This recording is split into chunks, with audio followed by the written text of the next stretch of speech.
So today you are not on any medication.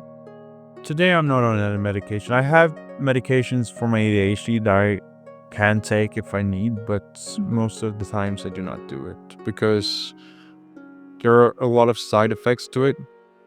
And if I manage with ADHD, it's not just about the mental things that you have to balance. It's more like you have to get physically engaged, and especially like with what you consume, like food wise and what you drink.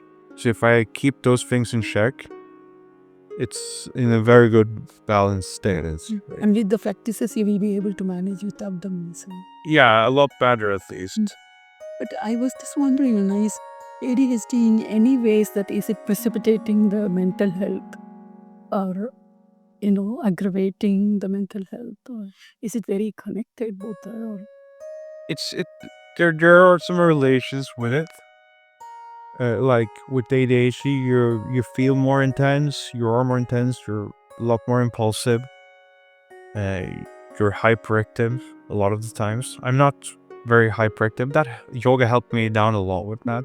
But all of these things, and especially like concentration issues, like if you put someone without ADHD and someone with these issues or challenges, or like pros call them challenges, into the same like emotional turmoil, you would definitely see that if you're by nature more impulsive, and you react quickly, you're more like emotional that way, definitely will peak a lot faster than someone who might not be it. Both up and down. So I would say that if you're having these challenges with ADHD or ADD or like autism, like apart from the practices, you really need to look after yourselves in all the other aspects of day-to-day life as well. Because I noticed prior to going for samyama, I was drinking quite a bit of soda, consuming some sugar, stuff like that. For the energy drinks. Sorry? Like energy. No energy drinks. I stopped that 3 or 4 years ago. I noticed big difference. But these are just very plain, like. Yeah, they're simple things, but also the most difficult things. I stopped smoking cigarettes. It's been 2.5 years now. I was smoking for 16 years. And I just stopped a couple of weeks before doing the Shunya program. And after that program, I never smoked a cigarette again. Because what I feel is like, okay, am I sitting doing all these practices to enhance my health? Am I really gonna kind of poison myself with this? Of course, I felt like, oh, maybe I should have a smoke sometimes, but it's never been an actuality to actually go and have it, because it would work against what I'm working with, Well, that Sadhguru says that, like when we started using the inner engineering tools and the practices, that really bring more conscious, like bring us into a conscious state, that wherein we can have a very willful choice of, what works for us, what is good for us. Like we are in a much more balanced state where we can choose, what is near this, what for our life.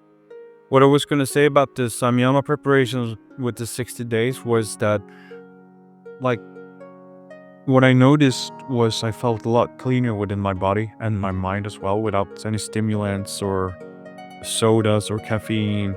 I'm not a heavy caffeine consumer anyways, because I had some issues that might be triggered with caffeine. But I noticed the quite hefty difference, and especially being so disciplined in your mindset about not consuming these things, that helped a lot.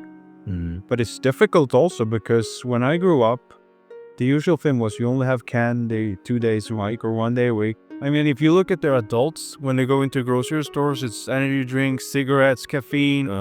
They're always chocolate bars, if not 2, then 5. So, I mean, of course, it's tempting because you see, okay, they're defying the rules. Why should I stick to it? Chocolate on a Sunday sounds so nice. But okay, but you get what I mean.